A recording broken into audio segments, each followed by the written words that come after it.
Hi everyone, and welcome to the next video of my conversion of a Dragon's 1/35th scale M7 Priest into one of the ones used by the Canadians on D-Day. In this video we're going to be looking at all of the acrylic work and just running through a few things with the decals as well. So if that's something of interest to you, then pull up a chair and let's go do some modelling. So first of all, as always, I use Tamiya Red Oxide Primer, taken out of the spray can and decanted using the airbrush. Again, beautiful coverage, very pleased indeed with how that all went. And not forgetting the small parts as well, along with all of the bogies and the wheels. And that was all in preparation so that I could crack on with the acrylic work. Same coverage on the metal tracks. The inside was using Vallejo's exhaust manifold, and the outside I used dark earth, really to give you the impression of tire wear. Then I had to do some of the cloud camo, so using Vallejo black I just sprayed the areas, and then I started using some Tamiya tape to start making up the masks that were needed to produce that cloud camouflage pattern. And then that was put along the bottom on the boxes, and also a little bit on the side there, as you can see. And then everything was covered in Mr. Hobby olive green, and as you can see with the mask taken off, that came out really well. Then once all dry, that was all covered and masked up again, and then I just used Vallejo Cam Brown and did all of the areas that were scratch built, because this would all be discarded once the vehicle landed on D-Day. Then moved on to some of the extras. This is all of the cargo boxes, wooden boxes. I sprayed them in different types of undercoat just to see if it affected the appearance. Not a great deal, but what I'll do now is just run through the processes that I use. So the first boxes were covered in old wood from Vallejo. Then at arm's length a few coatings of hairspray, and then with the dark earth from Mr. Hobby we did some chipping. And with that base coat, that was all then blended in using the Vallejo burnt umber. And then once dry, we used some German cam black brown, just to highlight all of the grooves and the recesses. And then I dry brushed on some Vallejo dark sand, and then did some more light highlights using Vallejo's tan yellow. And then once all of that was dry, it was given a wash of smoke, and as you can see, they've turned out really well, and I was very pleased with this effect. And once I get onto the oil work, these will be weathered accordingly with dust and dirt.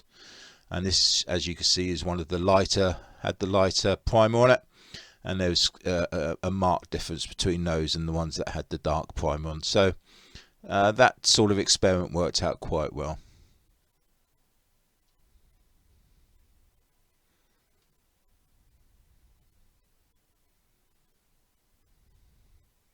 Then everything was put onto the back. All of the crates and that were going to be covered up obviously didn't need painting at all. And then that was all stuck into place with super glue. And then I got a wet wipe out of the wife's drawer, and that was cut down to size. And then cut using UPVA glue, slightly watered down, not a great deal, but slightly watered down. That was all put into place and cut to shape. And then once it had dried, I then added on a further layer, because it's quite a porous material, and made sure that was rock hard before that was then primed using Mr. Surfacer 100, and then that was given a covering of Mr. Hobby dark earth as well. Then it was a matter of doing the decals and the markings. I tried to do as many of the markings myself, so it was just a matter of using masks and stencils. This one is on the side with the little red square. The actual C is a decal out of the spares drawer. The decals on the back, they're a bit of wasn't the best of fit, so that actually had some more decal solution added later, and then all of that silvering went away. The 43 one was a bit of an old one, so it's split in a few places, but I wasn't too fussed because the old jerry cans will be going in front of those. And then we have a couple of little plates that will be going onto the side and the front of the vehicle, showing the weight, height and length. So yeah, good basis. The actual 50 cal, I used some pie tin foil. That was creased all the way around as per the reference photos, and then I used a little strip of foil at the front of the barrel, and then again that was primed with Mr. Surfacer, and then given a covering of Vallejo khaki. Really pleased how that turned out. What I wasn't pleased about was the contrast of the green that I'd used with the olive green on the outside, so I took the decision to strip out the whole lot on the interior as well as the gun itself. This did give me an opportunity to actually make the covering for the front of the barrel, which I completely forgot to do first time around. So again, just using some foil and also some PE buckles on the front there, and that was came out really well. So as you can see, the whole thing was re-primed, resprayed, everything was completely redone, and I was really pleased with how this now looked. And it was just a matter of going around and just highlighting those areas that needed, from the silvering to the rope, etc.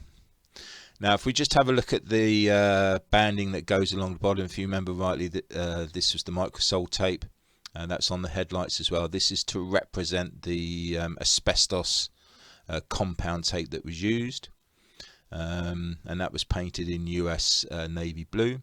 The actual star there that I used white using a stencil, and that came out really well. And as you can see, these decals on the back look a lot better now after another coat of microsole.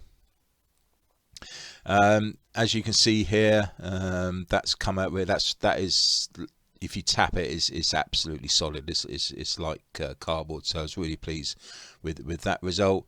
Put some colour onto the tarps and the bed sheets and the bed rolls, and just did some little individual highlighting there on the Bostik compound. Again, that was all in black, and just did some highlight detailing. The actual back panel there holding everything in, that was metal, so that was done with metallic colours.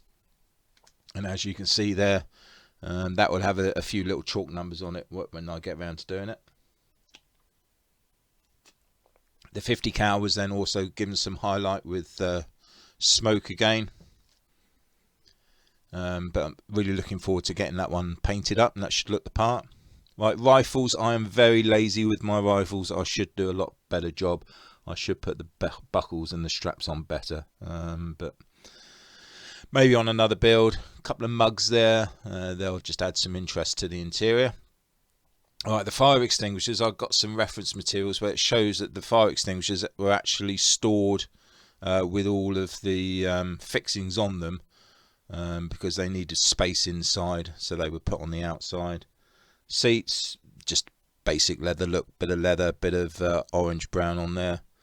The bogies, really pleased how they've turned out. I use dark rubber for the wheels from Vallejo. There's a few metallic paints there, burnt umber. As far as the silvering goes, on the sprockets here, that will be done at the end, once all the oil work's been done. And also you'll need to do a little bit on the wheels as well to show the track wear, so don't forget to do that as well. But yeah, really pleased how they were all heading. The rear idlers, that was burnt iron from Vallejo on the metallics there. And yet another box. I lost count of how many boxes I've done. I must have done about 7 or 8, but you know, so all good practice, and all looking the part.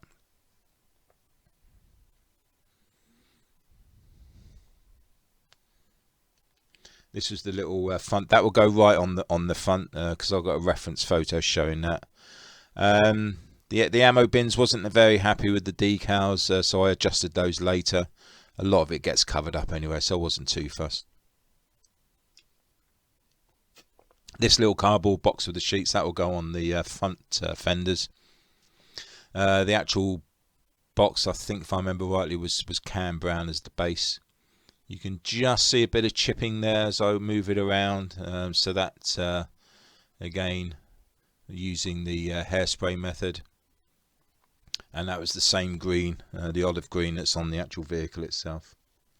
So there we go, that's all the acrylic work done.